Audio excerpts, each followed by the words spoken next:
Session is with Dr. Taylor Sittler, and we'll be talking about the topic of resilience. And for those wondering what this means beyond what we've always heard in terms of uh, it as a word in the English language, you'll find that it has a lot of pretty deep meaning, as we'll get into. Before we do that, a couple of quick announcements. One, as always, please type your questions in the chat window, and I'll make sure to get to them at the end. And please stay on mute so that the audio is clear for everyone. For those who are not already Longevity Lab members, there is good amount of reason to become one. And if you want to get your organization to join the Longevity Lab community for free, please do so. To engage with us, it's very easy. Scan the QR code and you're in. One of the things that we want to announce today as part of our weekly announcements, we have teamed up with various imaging centers in Bombay and Pune, and we'll expand that to other centers as well. But a lot of the tests that we talk about over here on this in these video meets, many of you come back and ask us, hey, can we get access to those tests? Where should we do those tests and so on? And so we're excited to announce that we have now got partnerships with two of the biggest labs in Bombay and Pune. One is called NM Medical and the other is Sahyadri Hospital. And the first test that we've got, the CT coronary angio, and this the market rates are in that second column. They're about 13,500 to 18,000. If you go to NM Medical as a community member, you'll get it for about 9,000, and at Sahyadri you'll get it for about a little bit less than 11,000. The CT coronary calcium score is the next test. I'm not going to go through the numbers, but you can see for yourself that these discounts are pretty meaningful. Carotid Doppler, stress test, USG abdomen, 2D echo, BMD, femur and spine, and the DEXA whole body scan. So if you go to NM Medical as part of Sancheti Hospital or at other locations in Bombay and Pune, or if you go to Sahyadri Hospital, you should have access to all these rates. We will be expanding to other centers across India and the US. And all you need to do is just message the preventivehealth.ai account within the community, and you provide your name and the chosen lab that you want to go get tested at, and you'll receive a discount code. You deal directly with the lab for all your appointments and payment. All we do is facilitate the best possible rate we can get you. You don't have to pay us anything, and we don't take any cuts or commissions. This is us doing this on behalf of the community members with these various facilities. All right. And moving on, our guest for next week, as we always do, is we announce our next week's guest, is Dr. Vijaya Parameswaran. She works at Stanford. She's a clinical dietitian and is someone who I've known for a long time because she was my first ever clinical dietitian when I was diagnosed with heart disease about 10 years back. And so the topic is going to be fasting. So that should be quite an interesting topic, because I know many of you have asked this question about the right protocols for fasting and so on.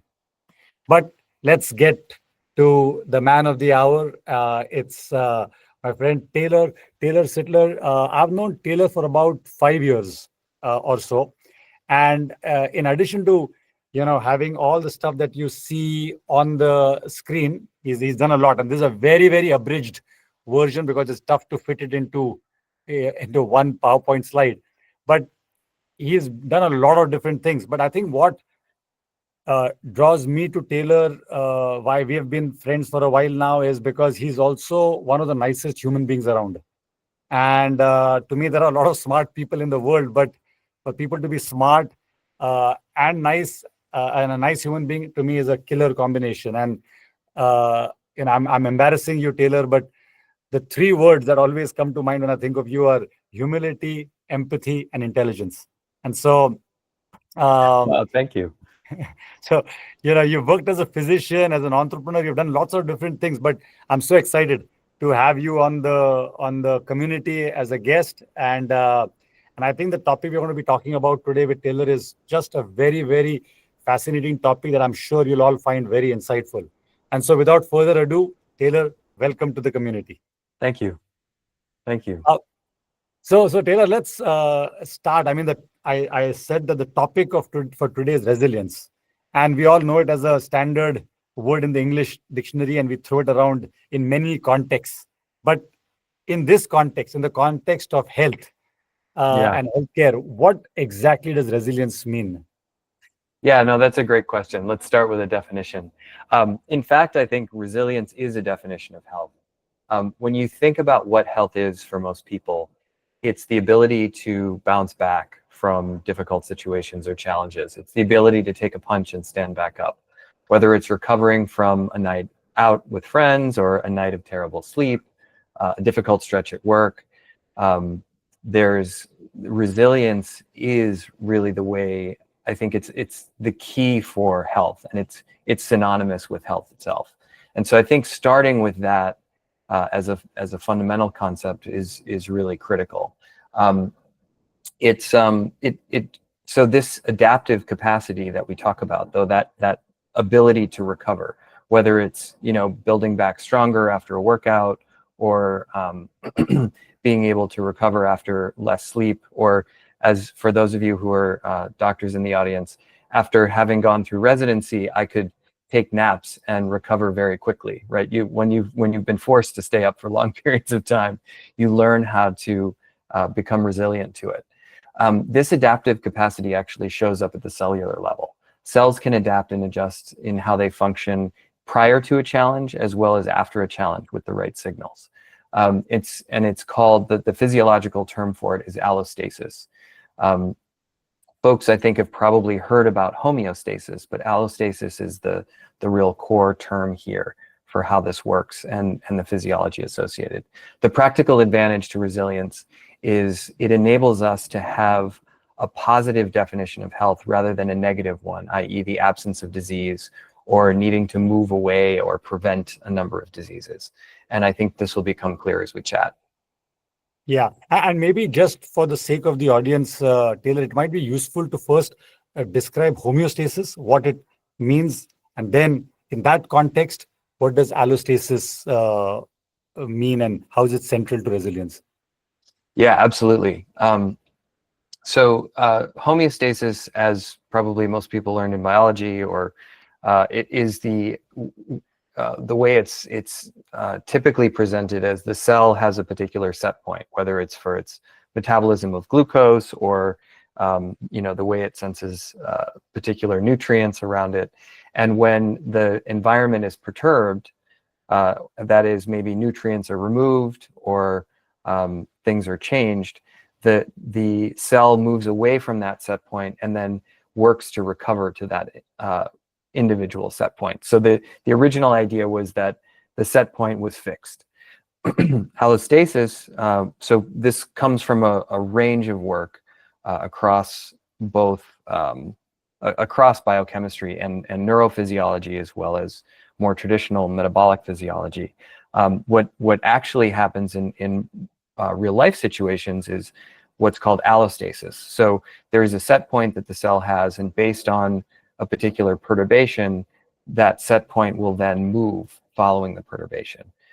And we see this in everything from single cell organisms responding to nutrient changes to human beings that are complex, interdependent, trillion cell systems. And this concept of allostasis and adaptive or dynamic capacity is really what underpins resilience and allows us to measure it. Yeah, and so just for the sake of the audience, I think one thing I want to reiterate for them is we've always been trained or told that homeostasis is the state of our body, which is you do something bad, your body recovers and gets back to that original point. But I think the point that Taylor you're making is it doesn't always go back. After a perturbation, there may be a new set point And that new set point is where we're going to end up at. And so how do we account for all of this when we think about looking after our health? Yeah, maybe I can give two quick examples, and we'll probably come back to these once or twice. One is with muscle cells. So following a workout, muscle cells actually the muscles actually get torn during the workout. The muscle cells get damaged.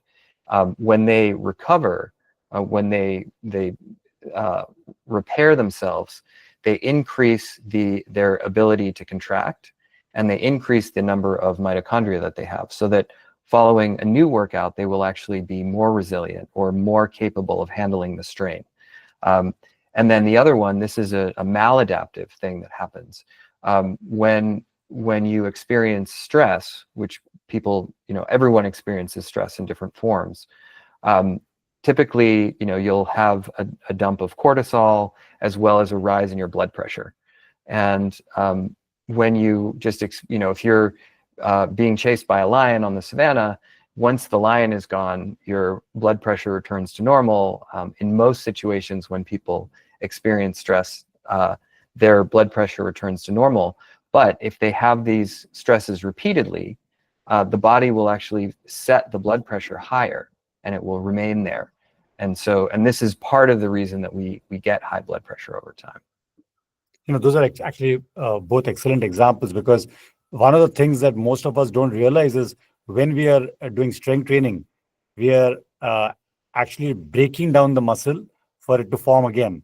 But the whole point is it breaks it down to so that it forms at a higher rate of strength or level of strength, not at the back at what it was. And so this is a perfect example of allostasis, right?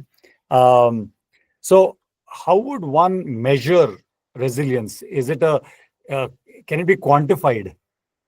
Yeah, absolutely. And we'll get into this in various forms, but I think we're still figuring out the best ways to quantify it. But to start with some of the metrics that you're all familiar with, HRV, VO2 max, are measures of resilience. So if you look at what heart rate variability actually is, it's the dynamic adaptivity of the heart itself. So how well does the heart adapt to different situations? How quickly does the heart rate change in response to new stimuli? So that's directly a resilience measurement, right? Additionally, there are already some resilience measurements in clinical medicine. One of them is that many of you may be familiar with is the oral glucose tolerance test. So when a doctor wants to test a patient for diabetes, they give them a big slug of glucose and then see how the glucose level in the bloodstream rises. This is a measure of resilience. So there's a challenge involved, and then we look at the biological response. A stress test, which I see as one of the things you're offering your community, which is great. That's another example of testing resilience. You have someone run on a treadmill while you monitor their EKG. And so that dynamic push followed by monitoring is typically how we will measure resilience. And I think there are new measurements, and particular measurements are still being refined. Got it. And for people in the audience, HRV is a term that some of you have heard about. We have done a video on it, but in very simple terms, there are two competing systems in your body. Your sympathetic nervous system, which is the fight or flight response. There's a parasympathetic, which is sort of the rest and digest. And if a lion, like Taylor said, is chasing you, your sympathetic nervous system goes very high to deal with the stress of being chased by a lion.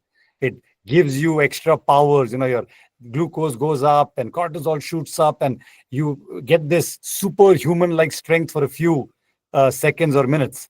But because of that, your body is under massive amounts of stress. The parasympathetic nervous system is what's trying to pull it back down to normal levels. And both of these are happening in parallel. And to Taylor's point, that ability of the body to balance between the two, how quickly the parasympathetic can bring your stress levels down is a sign of how resilient your body is.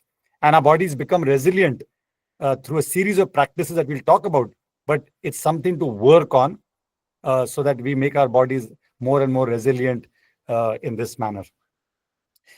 So with that, Taylor, maybe it will be worthwhile talking about, most of this audience is in their 40s, 50s, 60s. That's sort of the sweet spot. There are 70s, 80s as well. There are a few 30s, but I would say 40 to 60 or 70 is the sweet spot. And for someone in this age group, what are 3 habits that we could build to get our resilience in a better place? And does it change as we get older? Yeah, well, yes and no. I mean, I think we'll probably talk a little bit about the blue zones, but I think evidence from there is that there are these lifelong habits that are probably the best place to start with resilience. And I would say, the particular ones, if I had to pick 3, the top one far and away would be having a tribe around me. It's the community aspect, and the two things that seem to be most important in your social connections are your sense of connection to people, as well as the sense of purpose that you have with those people. Both have feeling that you have strong social connection, as well as feeling that you have a sense of purpose, seems to be the most important thing for resilience. And that habit, I think, unlocks all of the others. So, what those 2 things build is an ability to handle change, to be able to take on new habits and new practices. And so those really unlock any other health habits you might want to do, whether it's exercise, fasting, diet, sleep, et cetera, et cetera. So that really, I think, where I would start with this is, and just to make this super practical, maybe for 3 habits, I would pick call your friends and family, number 1. 2, develop a daily exercise habit that you actually like. And then the third would be to throw away your alarm clock and just sleep until you are refreshed. Obviously, that's not possible for everybody, but I think there are ways to get that sleep. And I can't stress enough the importance of number 1, which is really that sense of community around you. And I think what we're starting to see is these, there are small tribes that form, and your community is, I think, one of them, that really help the entire tribe reinforce their behaviors and achieve resilience and longevity. Yeah, I'm so glad to hear you say that, Taylor, because one of the things that I've been observing within our community is people ask questions, and sometimes the tribe, the community answers it. Mm. Sometimes we Nice. answer it, but the feeling of hey, it's not my job to answer your question isn't there. It's more of we're here to help each other, and that feeling of support is as important as the support itself, right? That feeling is also, you need to feel loved, type of thing.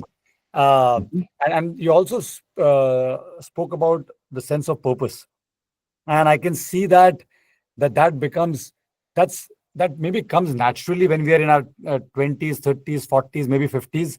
But as we get older, I've seen with my dad, he's 80, and had it not been for his small startup that he's been running for many, many years, had it not been for that, he would wake up every morning listless. But he now wakes up and he has this, I want to go create this and I have to build this. And he has this very clear sense of purpose that I can see keeps him going. Otherwise, all the health challenges that we face as we get older can completely bring you down. But that sense of purpose, I completely resonate with that, seeing people around me. And I think we all have to remind ourselves that is something we do actively work on ensuring. Doesn't matter what that purpose is, but there has to be a purpose. Absolutely. Yeah. And I think, the So I think the Okinawa blue zone is a really interesting example of this, where there are these groups of like 5 or 6 people that will form in childhood and remain together for their entire lives, and they provide that for each other. I mean, there are different ways to have purpose, right? Whether it's for a business, for friends and family, for grandchildren, for right. But that's so critical. I think that in Costa Rica there's a peninsula that is a blue zone, and they have a plan de vida, right? It's a life plan that is that sense of purpose, and it's so important. Yeah. And I also want to double click on the other 2 points you made, Taylor. One is find an exercise, a form of exercise that you actually enjoy. Yeah. And I think that's quite insightful, because telling people to exercise because it's good for from a longevity perspective is theory. Telling them to find an exercise that they enjoy, because I don't think there are too many forms of exercise that are not going to be good from a longevity perspective, right? No. Pick something, get started, and if from there you take off to the next level of exercise, even better. But do something that you enjoy, because only then will it become sustainable, right? 100%. And that, I mean, we can go into that further. I think Peter Attia does a pretty good job of breaking down. He does strength, aerobic, and stability. I think that's a reasonable way to think about it. You want all of those components eventually, but the most important thing is to find something you like, and you can adapt it to those 3 categories as you will. Yeah. And when it comes to sleep, I think there were a number of people who did the likes and thumbs up because they heard you talk about getting rid of the alarm clock. I think that seems to resonate. and I've found that of any topic that I write a blog post on, the topic that almost always gets the largest number of reads or views is anything to do with sleep, because that's the one thing most of the world doesn't seem to get enough of in today's day and age, right? Is that Yeah. something that you have seen across all the different experiences you have had? Yeah, well, so I mean, it's amazing how sleep impacts just about everything. We did a couple of interesting blog posts and podcasts at Levels about the impact of sleep on glucose, and you can actually see it. Just even a single or 2 nights of bad sleep can cause your glucose spikes to increase in size. So sleep is so critical for maintaining that resilience, right? It's maintaining that adaptive capacity that the body has and cleaning itself out in so many ways. So yeah, I think sleep is absolutely fundamental to maintaining resilience over time. Yeah, I almost view sleep as sort of the master reset, right? It gets you back on track. All the ills of the day sort of get wiped or washed away if you can get. And I think one point that I've written about, but I think it's worth bringing up in this context is there are 3 aspects of sleep, right? One is when you go to bed. Second is how long you sleep. And third is the quality of the sleep. And while, of course, all 3 are important, the one that seems to be the most critical is when you go to bed, because that almost gets the rest of the steps going. And there are some pretty fascinating studies that talk about this, and it's actually the easiest of the 3 aspects to control, right? You can't really control how long you sleep or how well you sleep, but you can control when you go to bed. That's interesting. I haven't spent a lot of time looking into when. What is the recommendation? Is there a particular hour, or is it a? I mean, the studies seem to indicate that uh, you know the sooner after sunset, the better, right? Better. For all the Yeah. circadian rhythm reasons. But what it really says is pick your hour, right? The 1 hour that you're going to sleep in. And if it happens to be 11 to 12 or 10 to 11, so be it. But then stick to it, because then all your hormones, their releases are going Organize to be around that. based on that rhythm, right? So it Yeah. almost doesn't matter, but pick it and then stick to it. Yeah. Yeah. Something like 2/3 of the body's proteins have a circadian cycle. So if you can imagine, any shift in that cycle has a pretty profound impact on your whole body. Yeah. Exactly. Um, so one of the things that I'd like to double click on is, given that we're saying that there is a way to quantify Mm. resilience, and like you said, it's a work in progress, but it's happening. What are some biomarkers or a panel of biomarkers that one can run on themselves to see Yeah. where they stand? Well, I think some of the things to do are, I mean, I'm sure you've seen these different panels that are now available. You know, regularly measuring things like cholesterol, ApoB, on a quarterly or a semi-annual basis still makes a lot of sense, right? Um, the ones that are more, I guess the other ones that are obvious, and I think a lot of people are already doing, are things like heart rate variability that we discussed before. I think for a lot of reasons, it's good to have a VO2 max to have a sense for how your aerobic range is. And then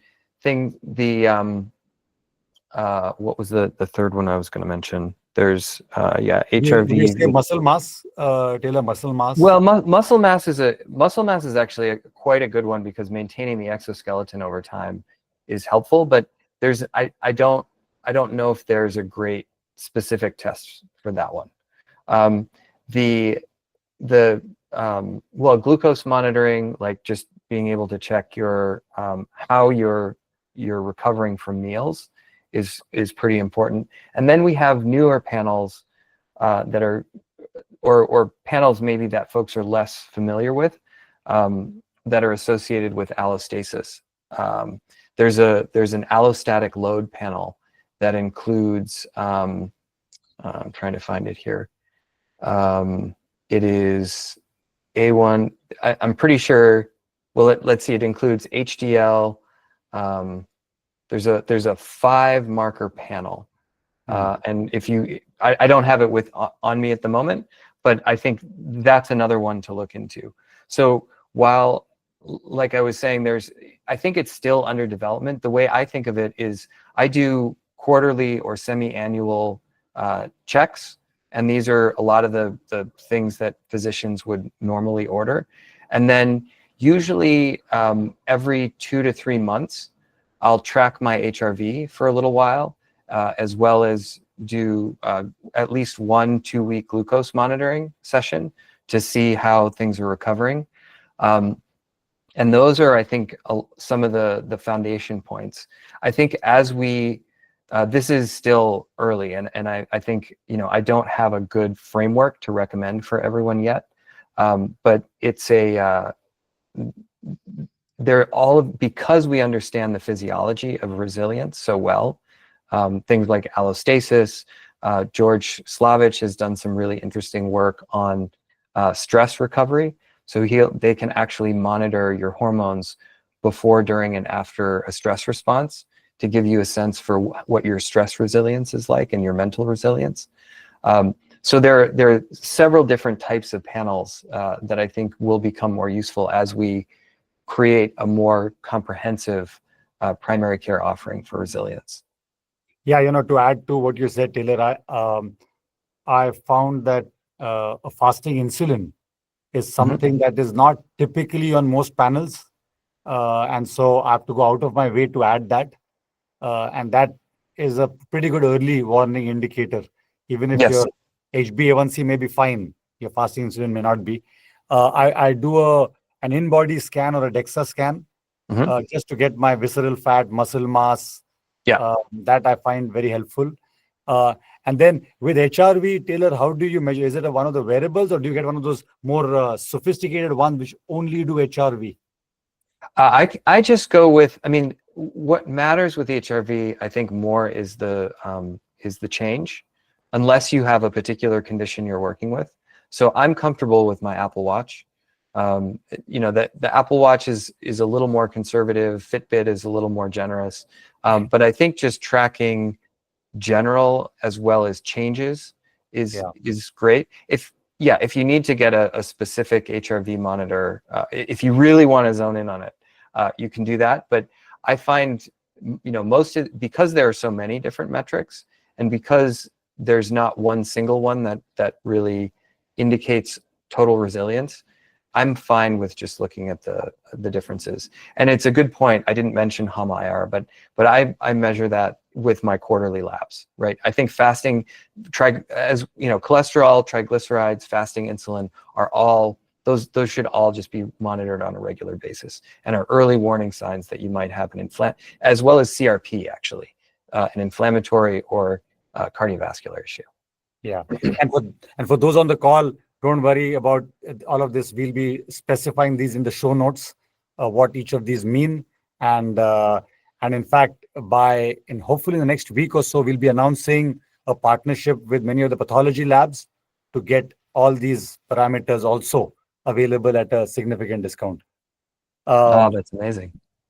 And I don't know, Taylor, you saw these numbers, they were all in rupees, but in terms of dollars, effectively, the coronary CT angio in India gets done for about $100. That's amazing. Right? That's great. One thing that keeps coming up about HRV, and I'm going to just double click on that because that's right now one of the better indicators of resilience is what's the type of trend one should look for? Because my takeaway has been we don't want the HRV to always be high or always be low. If it's always low, the body is always under stress. If it's always high, it might also suggest that we are not pushing our bodies. For example, every time I play a game of intense soccer, the next day my HRV is low, but that's not a bad thing because I've really pushed my leg. And so the way at least I think about it, but I want to get your take on this is I'd like to see my HRV be able to rebound nicely. So even if it has a lot of variation, like today it's this low, but tomorrow it's high because I took the rest, and then day after it might have gone down because I again pushed it. What is the right way to think about this?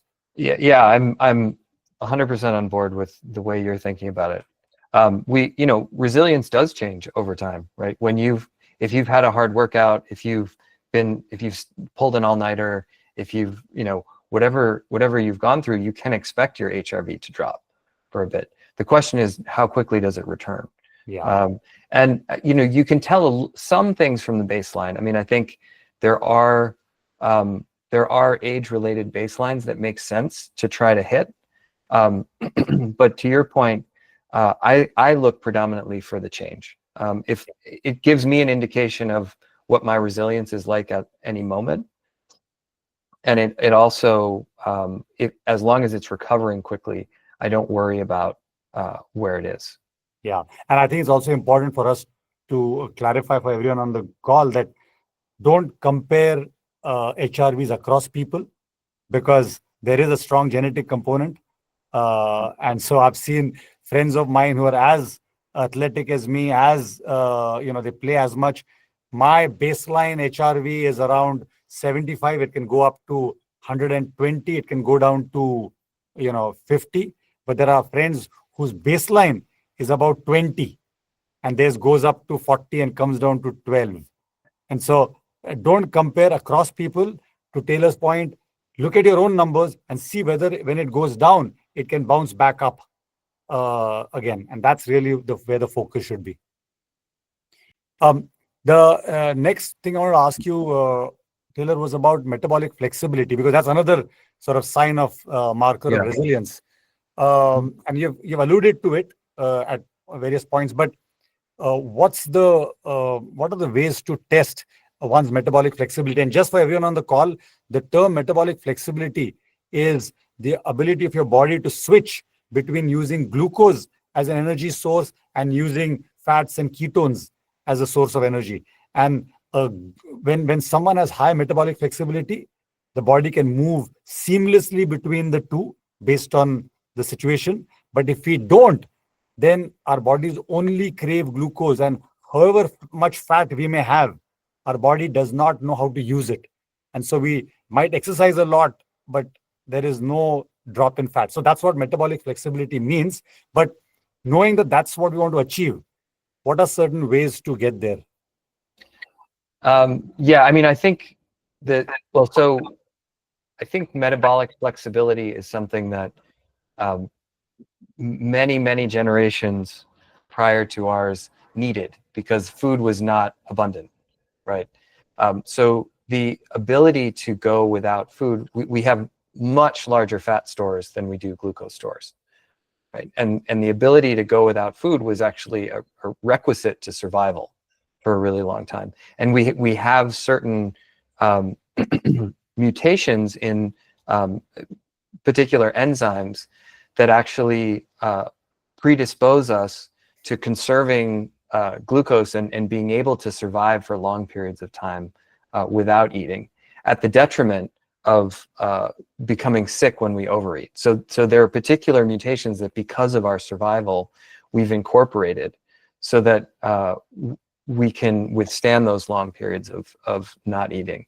And those turn out to be really detrimental for us today, where we have abundant food sources. So I would say that the best way to start establishing metabolic flexibility is to give your metabolism a rest. Give it periods of time where you're not eating. Intermittent fasting, I think, a 16-8 pattern or whatever you're comfortable with can be a good starting point. Some people, I also will periodically do what they call a periodic fast, which is multiple days without eating. And I think people have gone months without eating. I wouldn't necessarily recommend it. It's probably not a lot of fun, but you can really go fairly long without eating, unless you have some sort of a condition that requires addition, that prohibits that.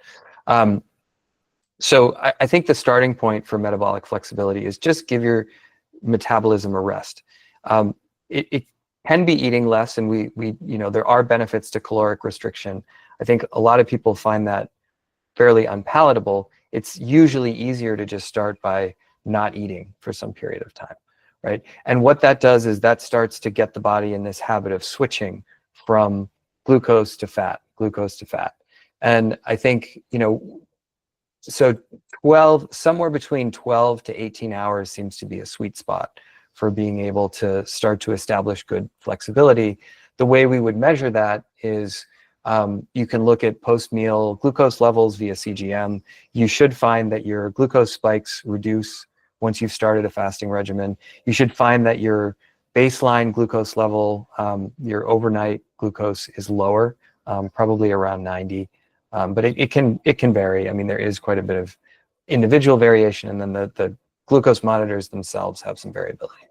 A1C is a reasonable proxy for your glucose level and hence your metabolic flexibility. And then, yeah, you can measure ketone levels, as well as what I do, which is the fasting insulin level every couple of months, just to make sure you're not trending in the wrong direction. Yeah.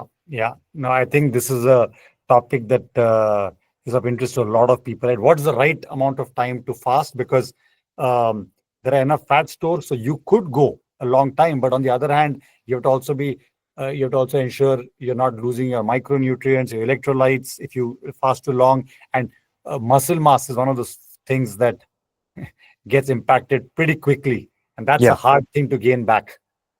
Yeah, especially as we get older, unfortunately. Yeah, that's right. I know in one of the things I've read in what you've written, Taylor, is mental and physical health are inseparable, right? Yeah. When it comes to this. Okay, can you just talk a little bit about that? Yeah, absolutely. I mean, I think I typically will throw the question back and say, do we really think they're separate? I mean, the brain is an organ just like the rest of the organs in the body. And I think, there are lots of data now on the particular hormone fluctuations, as well as neurotransmitters and other ways that the brain directly impacts the body, as well as the way the brain is impacted by particular types of psychological stress and trauma. So I think, we now have a pretty strong body of evidence that brain and body are connected, right? And I think most people believe that. But I think the single most compelling piece of data on that probably comes from there were a bunch of studies from, I think, Julia Homestad, I think is her name, and she's shown that roughly, so folks that experience social isolation have roughly a 25% increase in all-cause mortality, and this is true across a set of age ranges. And that, I mean, if you think about that, that's pretty profound, right? So that just that feeling of social isolation increases your mortality risk, right? If that's not evidence that brain and body are connected, I'm not sure what is. Yeah, and I think the pandemic may have been a sort of an experimental test bed to make that point, because Yeah, a lot of people did experience that social yeah, isolation, right? yeah. Now that's actually fascinating. And 25% is a number that's bigger than many other things that we make a much bigger deal about in the media. Yeah, I mean, Right? it's on the same level as smoking, or any of the common things that are talked about in the media. Yeah, yeah. Um the one thing that comes to mind is, um, does resilience sort of provide an early window into subclinical conditions, like where symptoms Mm. still don't exist, but don't exist to meet some sort of threshold for a disease, but Mhm. you're already getting a early warning indicator that you might not be diabetic as yet, you may not even be pre-diabetic, But your but A1C is elevated and your glucose is spiking. Sure. Yeah, I think this is where resilience actually really shines, because rather than having, so currently we have these definitions of disease, right, which require thresholds and cutoffs, and then we only do something about it once you have a particular disease. By being able to instead move toward health, we're always building resilient capacity, right? So we're always preventing disease, and you don't have to wait for a particular symptom to show up, or for it to get to a particular point. I think that's a really key reason why resilience is better than traditional sort of preventive health. But there are particular subclinical conditions where, well, so for example, research shows that folks who have some level of psychological resilience are able to deal with disease better. And there are examples of with tradition. Conversely, someone who doesn't have a disease might have labs or other indications of a disease, right? This is the cutoff problem that medicine has, and that then they overtreat people for a condition that they may not have. And I think resilience adopts this idea of this dynamic testing and being able to handle dynamic situations. So, I think a good example there is with so folks who have an elevated TSH are often treated with thyroid hormones, even though they don't have a problem. And that overtreatment results in a whole bunch of downstream conditions that are unnecessary. And if you're monitoring and thinking about resilience rather than thinking about a condition that needs to be treated, there are other ways to deal with that, and you don't have this issue. so let me try and parse that out, what you just said, because I think that's a very, very critical point there.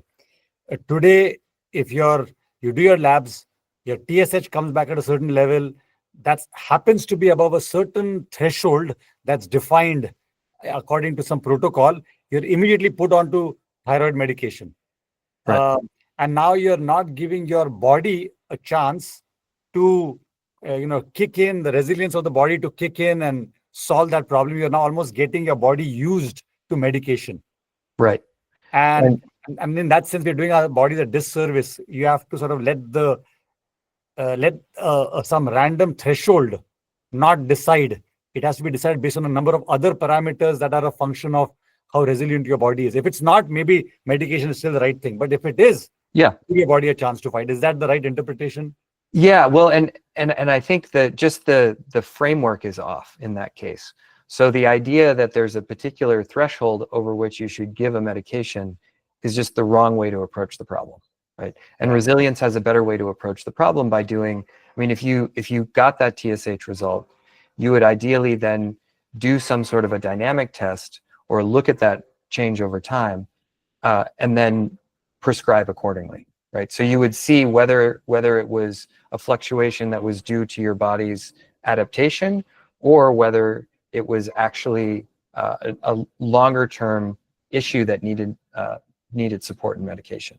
Yeah, and I want to take a specific example from my own experience, Taylor, to make this point for everyone in the audience, and that is there is this threshold of 200 for cholesterol, right, for total cholesterol, when things get triggered. And I remember I was at one point at about 140. I was told everything is great. I was at 160 the following year. Everything is great. I was at 175 the following year. Everything is great. 190. Everything is great. 201. Oh my God. We need to, really fix your issue. But it's more to your point, the rate of change. If things are moving in a certain direction, the rate matters more, because maybe my body's, right from the beginning, my body's set point could have been 200.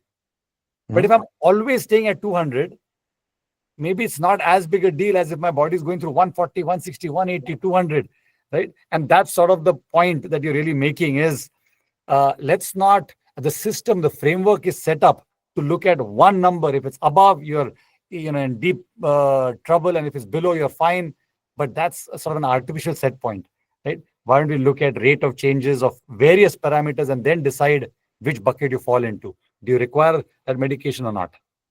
Exactly. And honestly, there should have been conversations in each one of those years. I mean, under a resilience framework, it's okay, we see this number is going up. Certainly by the third time, you would think that there would be a conversation about, diet change, or, I know one big one that folks have been focusing on recently is, it turns out that in unfiltered coffee, there seems to be some substance that bumps up cholesterol. So that could be due to increased unfiltered coffee intake.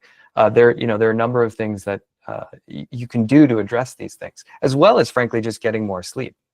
Can have a big impact on your numbers. Right. One of the ways I was just playing around is when I did my blood test, because I get one of those at-home blood tests that gives you your lipid panel. And so for fun, I did this experiment where I used up 3 of those packages on the same day, but I tested at 8 a.m. So I'd sort of fasted for 12 hours by then. I tested at 12 noon, and I tested at 4 p.m. and I sent them in, and I got the results back. With each, as it got later in the day, the results got better. And so sometimes one of the things you have to think about is, just because it shows up in your blood doesn't mean that's necessarily exactly indicative of what's happening, in the organs that it's supposed to be a proxy for.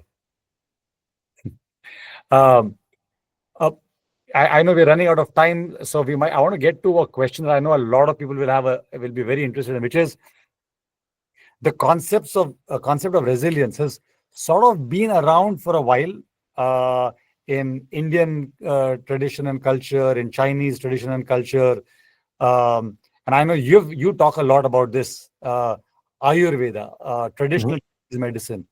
What are some of the concepts that you've seen there that have already been going down this path of resilience well before the rest of the world caught up?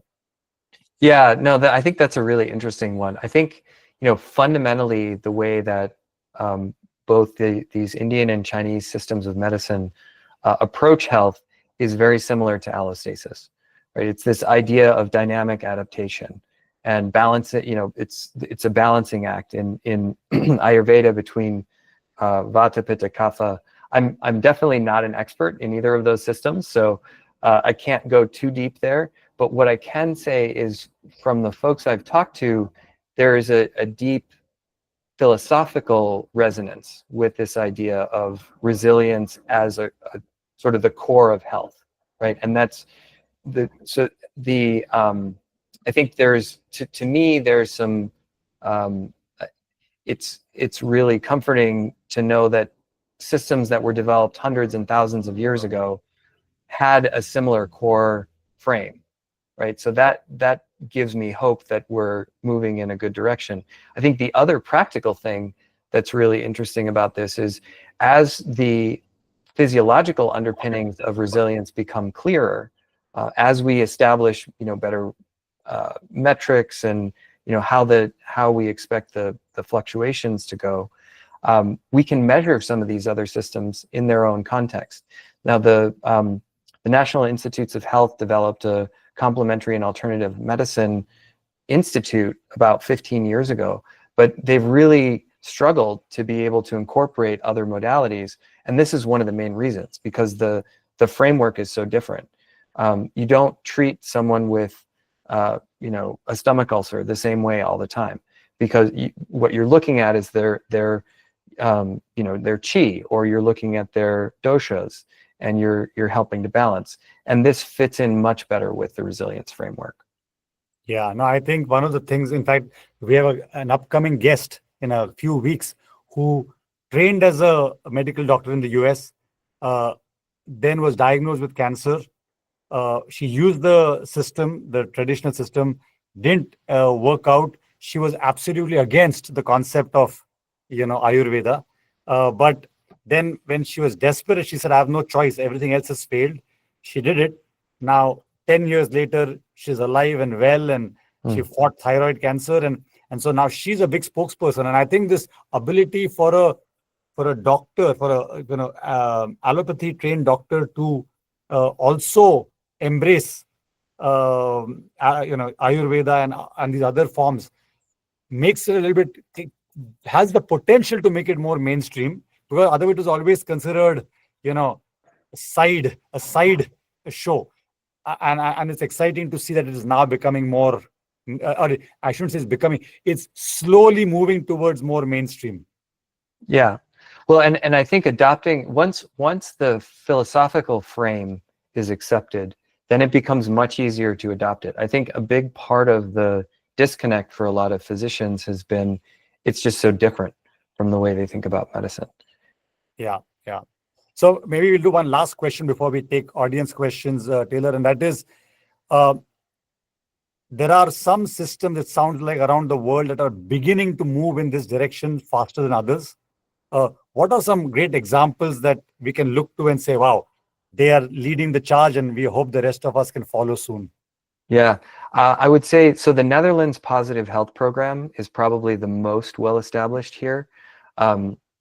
They've got 6 health dimensions, including purpose and social connection that we mentioned earlier, and they're starting to focus more on positive health rather than preventing disease. So I think that'll be an interesting one to watch. It's still fairly new, so there aren't great results from it yet.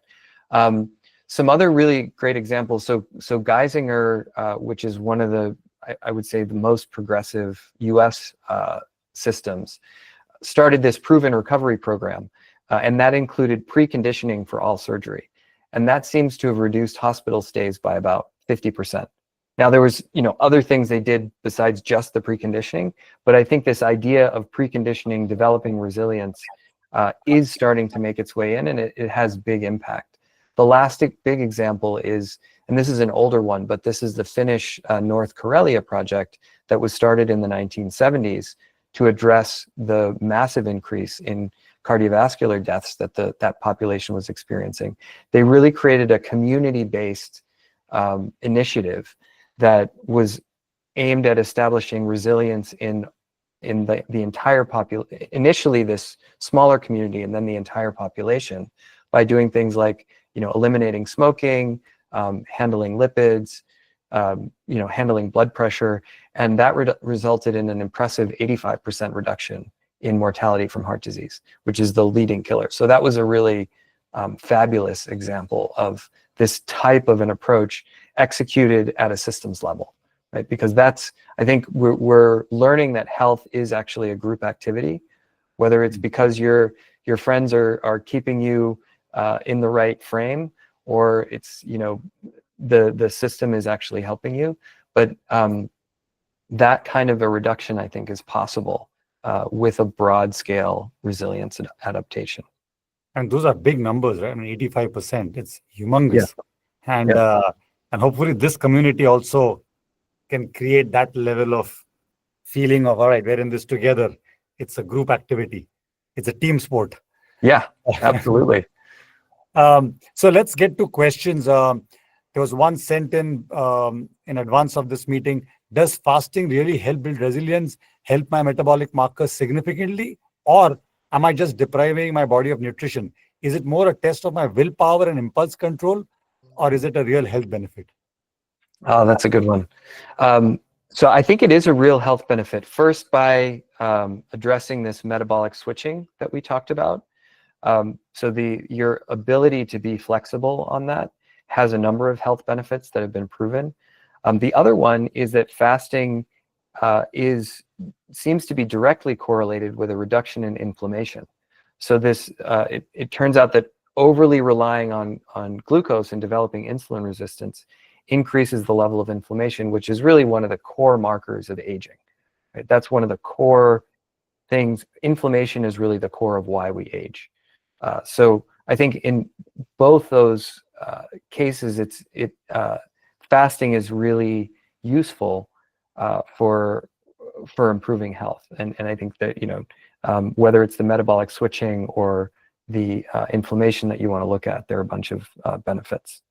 Yeah. And just to add to that, as discussed earlier, fasting up to a certain point gives you a lot of benefits. Beyond a certain point, you have to be careful with the very long fast because of the muscle mass loss, electrolyte imbalance, and so on. So do anything, I would say, more than a 36-hour fast, do it sort of a little bit more thoughtfully, so that you're not getting the downside, but you get all the upsides. Yeah, that's a great point. And I think particularly I have found that women who are trying to get pregnant, or women actually have an incredible change in their metabolic state with pregnancy, also sometimes with birth control, because it impacts those hormones. So I think that you need to be thoughtful about fasting in that context. And I think it's important. Your body generally gives you pretty good feedback. So if you're not feeling good, it's good to take a step back and think about what you're doing. And I like those boundaries that you set. Somewhere between 18 and 36 hours is really where most people should play. Yeah. And one other comment I want to make is there's a very interesting article by Dr. Stacy Sims, who focuses on this topic. And she said for women, you have to be especially careful of exercising in a fasted state. For men, exercising in a fasted state doesn't seem to have any issues. For women, her research seemed to indicate there are certain things that don't work well. So that's something that we all need to keep in mind as we think about what type of fasting regimen. But I think one could relatively safely stick to the 18 to 36 hours without too much of a worry. It's just the longer ones. Make sure we get the right guidance on in your specific case. There was a question on fasting. What's a good fasting regimen, weekly or twice a month for the 24 to 36 hour fast? Taylor, what do you do and what do you usually suggest? Yeah, so to be honest, I'm not an expert in fasting. So I've looked at a number of different regimens.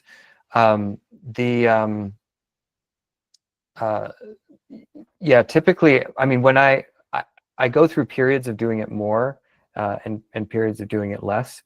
I think a 16-8 is what I typically will start with, and I'll do that most of the week, and maybe do one day of the week where I'm not on a 16-8. So, and I'll the last time I did that regularly was about, I think, 4 months ago. And then what I'll do is probably once a quarter, I try to do at least a 2 to 4 day fast, because what happens in that 2 to 4 days is that you really have autophagy kick in. So, and I try to do that. I do that no more than 4 times a year.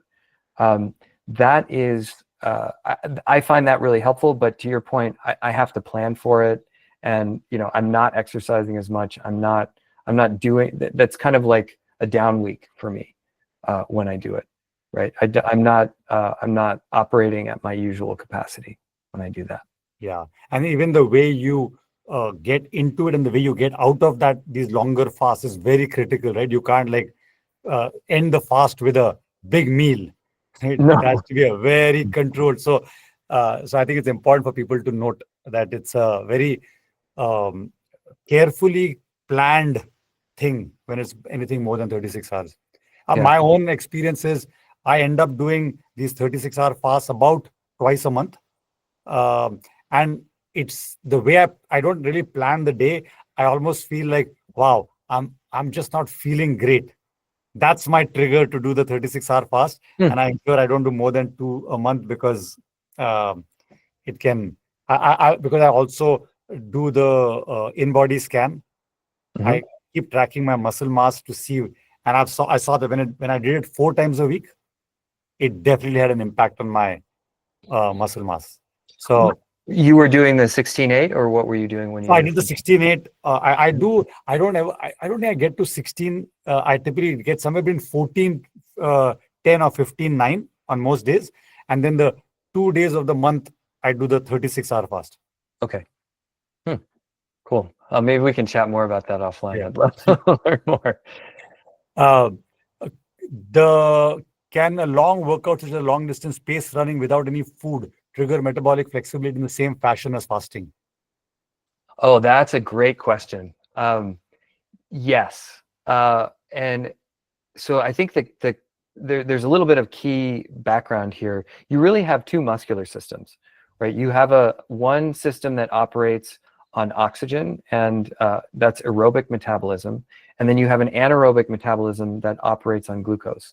And the anaerobic muscles tend to be your bigger muscles, your quads, the strength. But it's both fibers are woven throughout.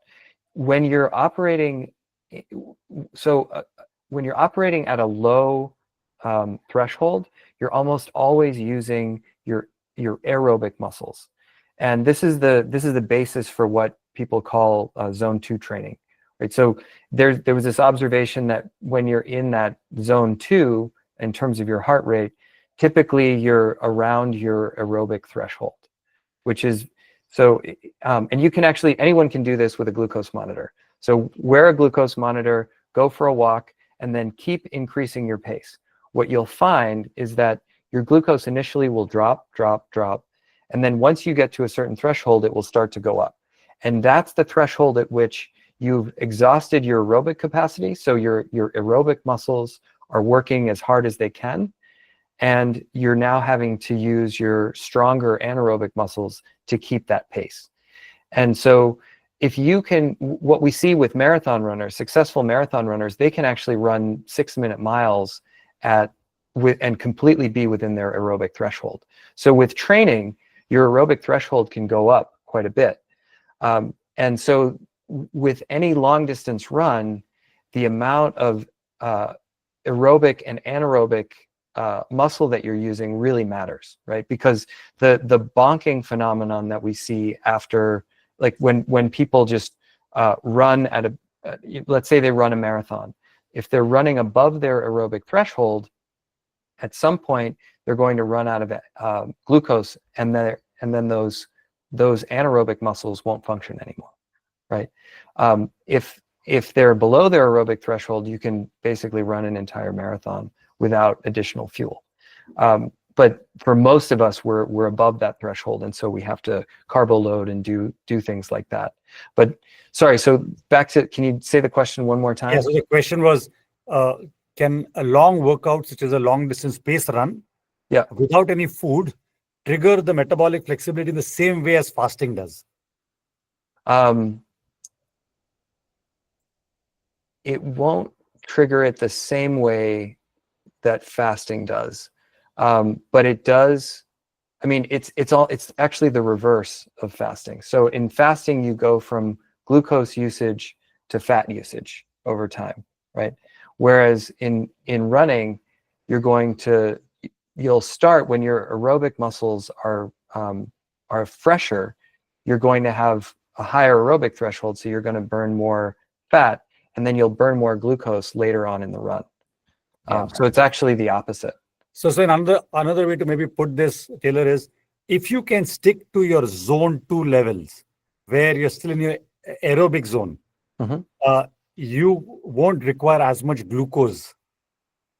Is that That's right? right. Yeah. Right. So Well, then you would use your fat.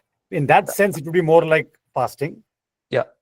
But if you go above that pace of aerobic and you move into anaerobic, then you're not getting the benefits that you would get from fasting. Yeah. Well, not necessarily. I think actually, like, so it's a good question. I mean, it may promote, because you're switching. So in this case, you're switching from fat to glucose.